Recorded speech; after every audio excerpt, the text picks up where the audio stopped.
Okay, welcome back to this video. And as is customary for me, I seem to have forgotten to add something. Okay, I forgot to add the kinematic viscosity, and of course there's a plus and minus here, which doesn't make sense at all. But what this is supposed to be, wow, that's a lot of derivations. Now what this is supposed to be is there's this minus here and this plus here, or this minus here and this plus here, but the plus is supposed to like disappear, so that's going to be a minus. Alright, so yeah, I just want to let you know I forgot to add the new back in, and of course this plus minus thing doesn't exactly make sense, so let me delete that. It's just probably an artifact of me copying and pasting equations without actually checking too much. But anyway, welcome. So I am back to start with our boundary layer equations. So now I've added the new back, and what we are going to do today is to try and solve it, or at least discuss solutions to the boundary layer equations. Okay, Laminar. So this is the momentum boundary layer. I want to re-emphasize again, momentum boundary layer. Alright. Let me shift the mic.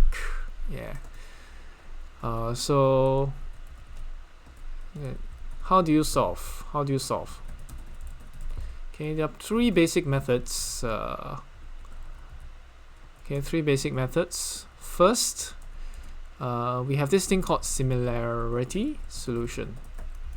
Alright, first we have this thing called similarity solution.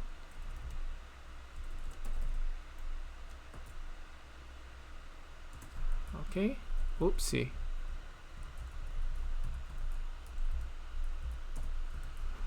Alright, similarity solution first. Second way, we have this thing called the integral solution, also known as von Karman's solution. Von Karman. Oh boy. This is a very bad. Okay, let me second. Let's see whether the font actually corrects.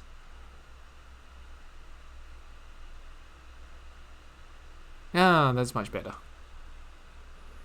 Okay, second, it's a von Karman solution. You may know this as the integral solution. This is more approximate. And thirdly, numerical. It's basically CFD. Yeah, I have lots of videos on this channel with OpenFOAM inside. So that's the third way you can solve boundary layer equations. So CFD is very general. I won't be covering those methods here. CFD, they'll probably have to look at some other video. Okay, so I want to at least start us off with a similarity solution. Okay, similarity solution. And what are we going to do with a similarity solution, and what is it about? Okay, let's first observe these boundary layer equations. Okay, these boundary layer equations. So we have a lot of variables, right? We have so many variables we can barely keep our hands together in that, if you get what I mean. There's so many equations. Okay, yeah, so many equations. So what can we try and do? Okay, this is also known as Blazier's solution, Blazier's method.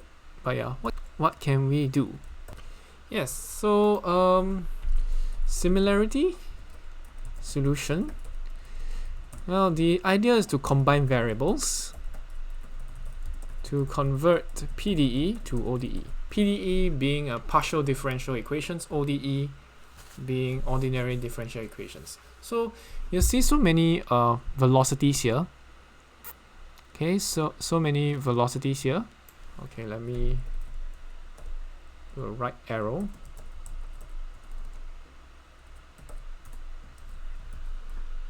So many velocities here. So what we want to do is to lump these velocities together into some sort of a variable. Okay, so that I mean, you know, just like how Reynolds number is a lumped parameter.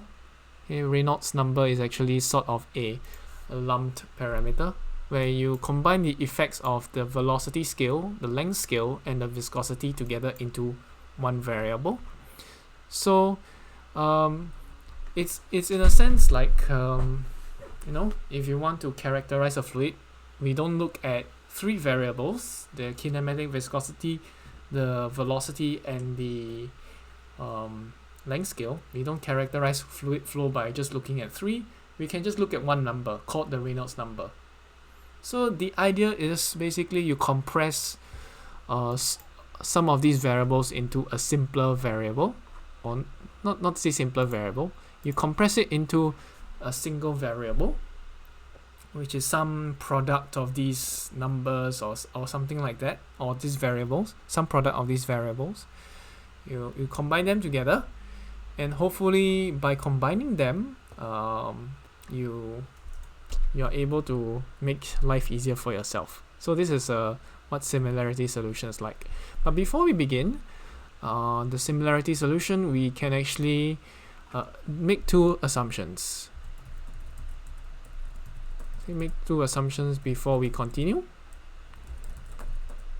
Okay, one, steady state, and two, we assume no pressure gradient.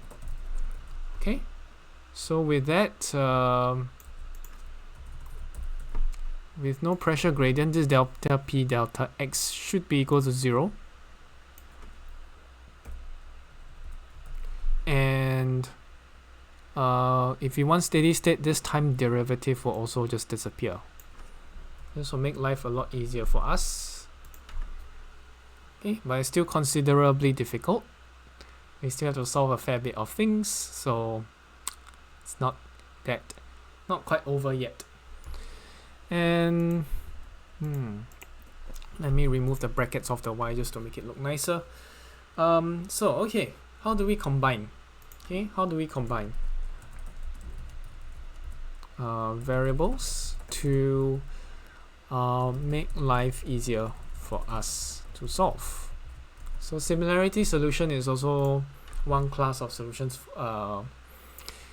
that does this this combining of variables, and it's also analytical. It's an analytical solution, so to speak. Yeah. Meaning to say you can do it by hand. Okay. Yeah.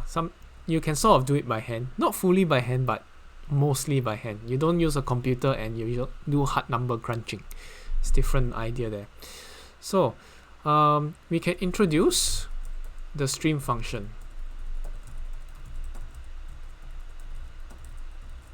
Stream function. What's the stream function? Well, we'll define it by the derivatives. Okay.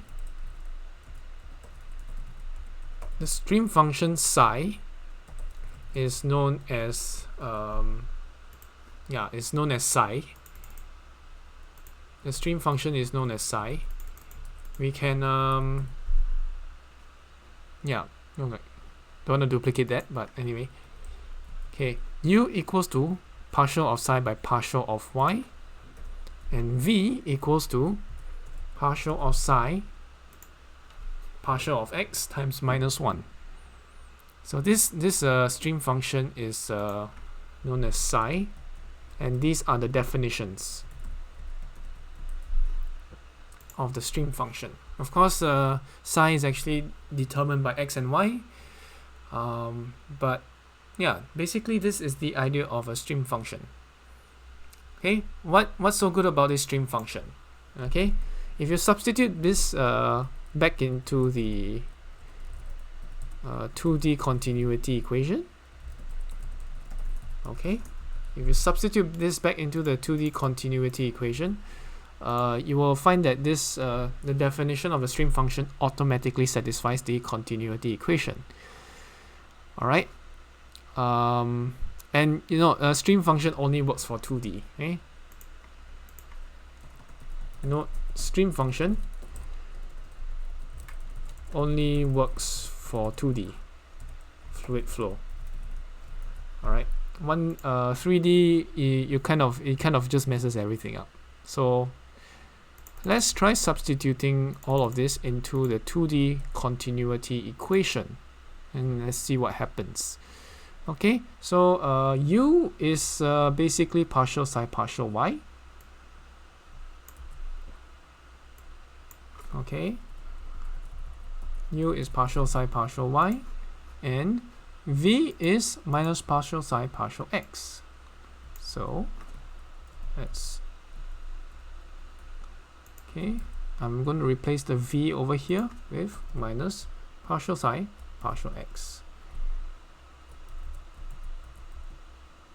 Alright, so then the nice thing about partial derivatives is that you can swap the order of derivatives anytime. I'm not going to prove it here, but you can actually swap the order of derivatives anytime. And this is, well, basically how the stream function is defined. It will satisfy the continuity equation. So no problem there. You kind of fulfilled one of these PDEs already. Now, I'm going to substitute into the 2D x momentum equation.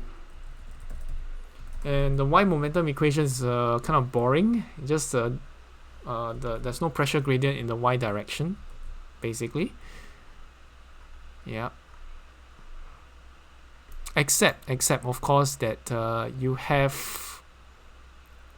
these what do you call that? The only thing is that you have this gravity term, but we assume that gravity is not doing anything, so I don't really care.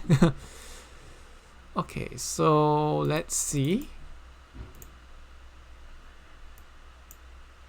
Yeah, we'll substitute this into here, and let's see what we need to substitute. Okay, there is one momentum equation out there. Oh, right, I kind of copied the wrong one. Okay, so we have to substitute this u over here. So let's substitute all the u's in, and let's see what happens.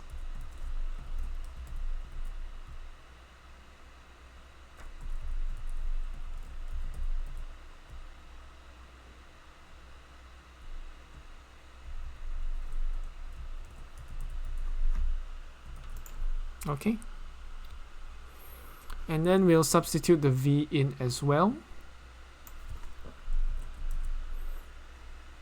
Okay, we'll need to substitute the v in as well.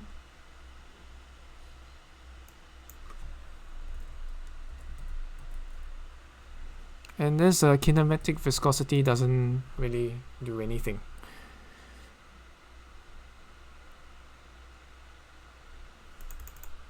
Okay. So we have a partial x or partial y here. This one will be the second derivative, which yeah, I will try to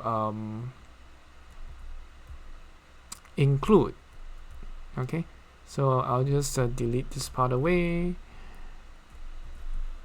Partial square psi partial y square. And then this is a third derivative here.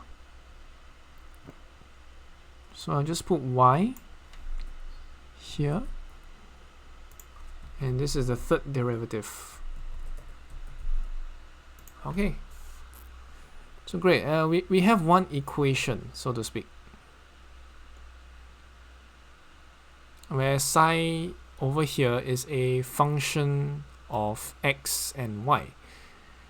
Alright, so this is still rather messy, but it's reduced two equations to one, so it has done a fair bit for us.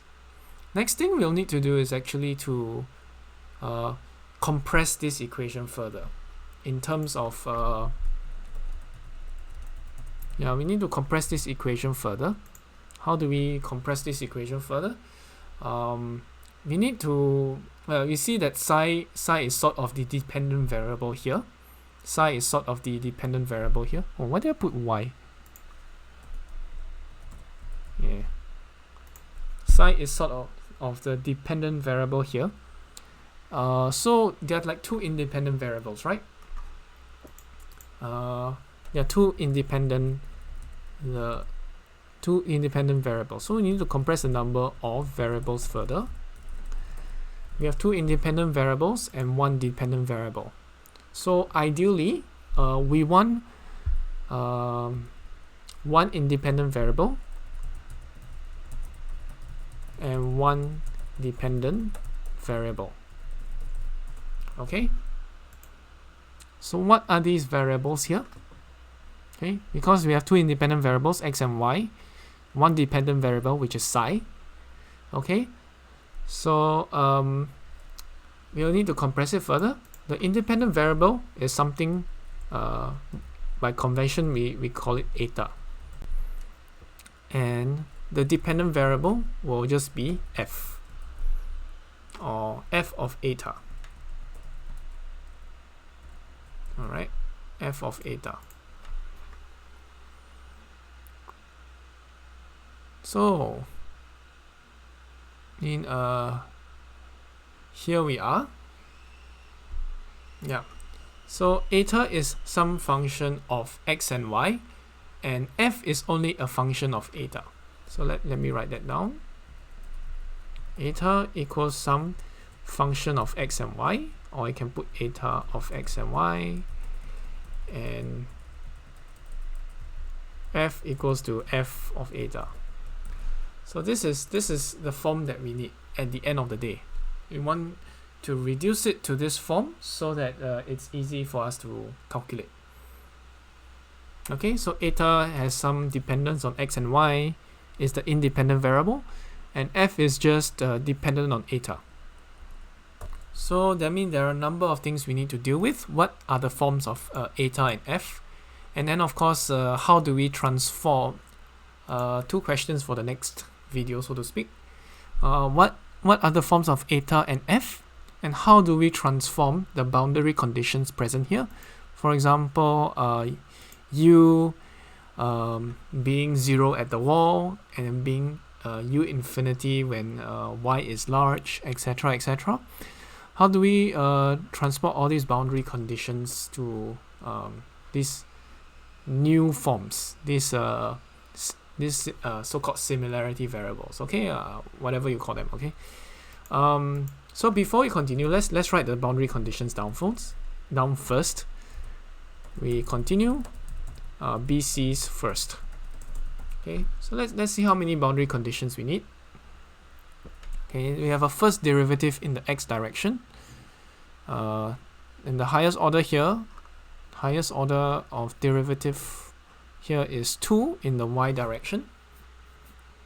Okay, 2 in the y direction, 1 in the x direction. Now, of course, this is a second coupled PDE. Okay, second coupled PDE. That's also how do you say? Yeah, there's also, the first derivative is in the x direction, and there was a first derivative in the y direction. Of course, you can actually just substitute this this expression in here. It will make no difference. You still need to have there's the highest order of derivative in the x direction is 1, so you need one boundary condition in the x direction, and 2 boundary conditions in the y direction, because there's a secondary derivative there. So 1 BC in x direction, 2 BCs in y direction. Okay, so that's what we need to do next. So in the y direction, what can we say? Okay, in the y direction, so the very common ones are no slip. Okay, no slip boundary condition, u equals to 0, at x equals to 0 or y equals to 0. Okay, no slip will kind of help us to get a few boundary conditions out. Okay, so v equals to 0 at y equals to 0 as well.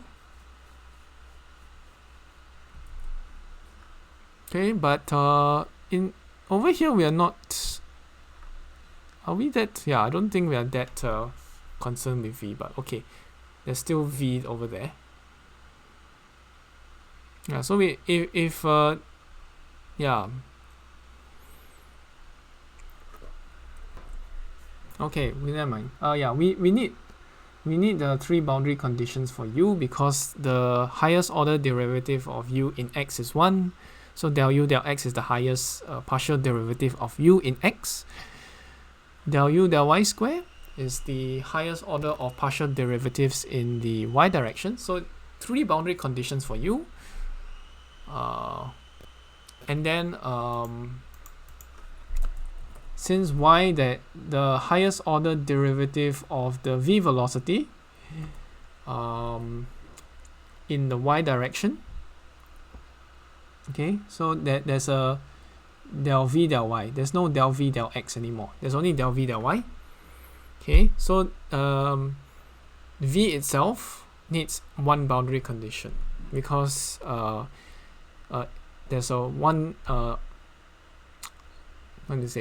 derivative in y. Okay, u. So, and you need 1 bc in y direction, because need 1 boundary condition in the y direction, because del v del y is present here, so you need to kind of deal with that. Okay, so anyway, so 4 boundary conditions in total. So okay, there's del u del x, that requires 1 boundary condition. Del 2u del y square,